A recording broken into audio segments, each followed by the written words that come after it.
All right, guys, today we are talking about Pythagorean Theorem. So here it says the Pythagorean Theorem is a formula that helps us find missing side lengths in right triangles. So this is our Pythagorean Theorem right here, this formula. A squared plus B squared equals C squared. And the reason it's called Pythagorean Theorem is because a man named Pythagoras discovered this relationship. It's just a pattern that happens and he figured it out. So he named it after himself. So Pythagorean theorem is how you pronounce that. And then this is the Pythagorean theorem. A squared plus B squared equals C squared. So if we take a look at a right triangle, I'll tell you what these letters stand for. So here it says the hypotenuse, another big word there, the hypotenuse is the longest side of a right triangle. It is always across from your 90-degree angle, and it is C in your formula. So right across from our 90-degree angle, I always like to just draw an arrow. This is C, or your hypotenuse.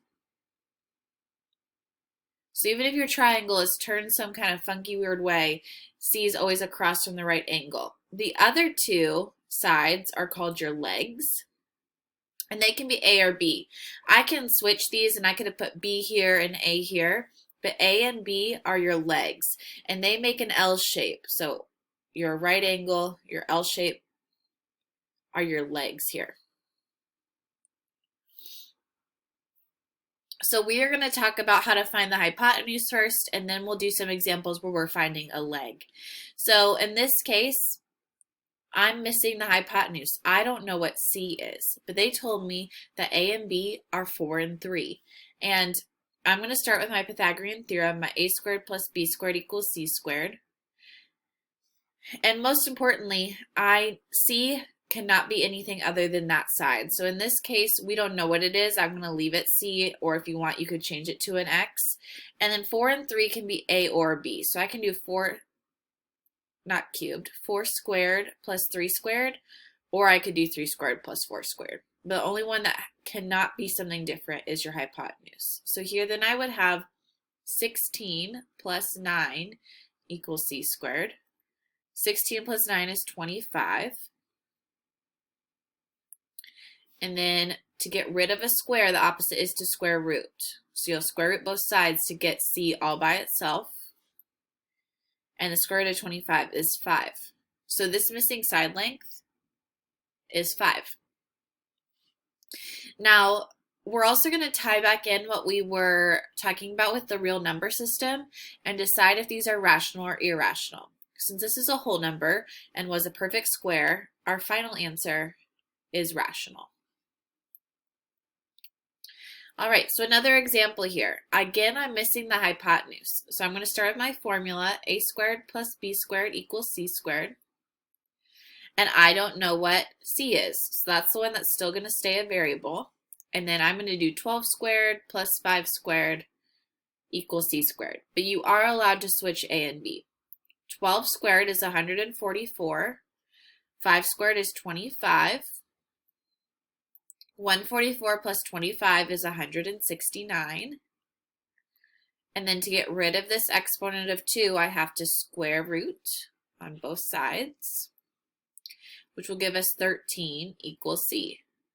Now, since this is a whole number and 169 was a perfect square, our final answer is rational. So 13 is our missing side here. All right, so what if we're missing a leg? In this case, I'm missing one of my legs because straight across 15 is C. So I'll have A squared plus B squared equals C squared. And I have to put 15 in for C. It can't go anywhere else. That's my hypotenuse across from my right angle. I'm going to go ahead and do X squared plus 12 squared. But these two you can switch, or you could leave this as an A. The letter doesn't make a huge difference. So I'm going to have X squared plus 144 equals 225. So from this point, I am trying to isolate my X. So I'm going to subtract 144 from both sides, which is going to give me X squared equals 81. And then I'm going to square root both sides, which is going to give me X equals 9. Another quick way to check that you've done this right is your answer for your leg should never be bigger than your hypotenuse. This side C is always the very biggest one. So even if we go back to the ones we've already done, these answers should be bigger than the legs. So that's a nice quick way to check that you've done it correctly. I mean, you could still have a number bigger and have done it incorrectly, but this is at least gives you a quick spot check. And again, this one was a whole number, so it ends up being rational. If it's not a whole number, it will be an irrational decimal. There's really no in between. All right, so here again, we're looking for a leg. 11 is my hypotenuse, so that has to go in for C. So if I have a squared plus b squared equals c squared, 11 has to replace C. And 7 we'll say will go in for A. You could also plug it in for B. A and B are interchangeable. So from here, I'm going to have 49 plus b squared equals 121. And I'm trying to isolate B, so I'm going to subtract 49 from both sides, which gives us 72. And I know already that 72 is not a perfect square. So when I square root, remember we were talking last week about exact form and approximate form. So exact form would be 6 root 2. So if they ask for that in your directions, make sure you do exact form. If they ask for approximate form, they'll tell you what to round to. And in this case, we'll do 1 decimal place. So I got 8.5 for my approximate form. And then this is irrational. It's not a whole number. This was not a perfect square. It's a decimal that it kind of looks nice because I rounded it, but in reality, it goes on forever. It never stops. It doesn't have a pattern, anything like that. So we have an irrational answer here. And then depending on your instructions, you'd either give the exact form or approximate form. So make sure you're reading your instructions closely.